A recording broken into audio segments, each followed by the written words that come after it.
Vous avez pu visiter l'hôpital de Ouagadougou. Les autres, c'est le meilleur. Avec tout ce qu'il représente, dites-vous que c'est le meilleur.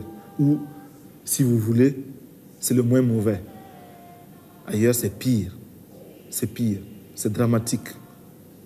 Eh bien, c'est la réalité voltaïque. C'est avec cette réalité que nous composons. C'est pourquoi, d'ailleurs, lorsque nous nous adressons aux étrangers, nous n'avons pas honte, nous n'avons aucun complexe à leur dire que nous sommes un pays pauvre.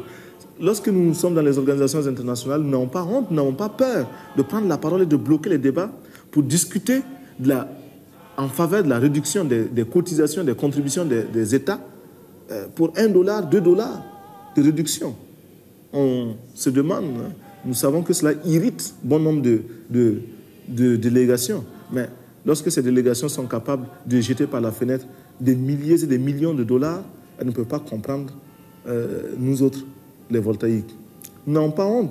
Et je vous dirais que lorsque nous recevons un ambassadeur qui doit présenter ses lettres de créance, nous ne les recevons plus dans ce bureau, qui est le bureau présidentiel, non. Nous le recevons en milieu rural. Nous l'amenons en brousse, en campagne, chez les paysans, très simplement, très modestement, et il vient là. Après avoir emprunté des routes chaotiques et après avoir accumulé de la poussière, de la fatigue, de la soif, nous le recevons comme ça, dans ces conditions, nous lui disons « Excellence, monsieur l'ambassadeur, voilà la Haute-Volta telle qu'elle est.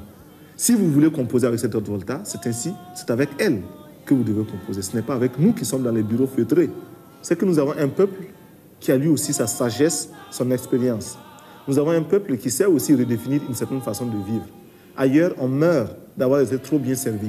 Ici, on meurt de n'avoir pas été suffisamment servi.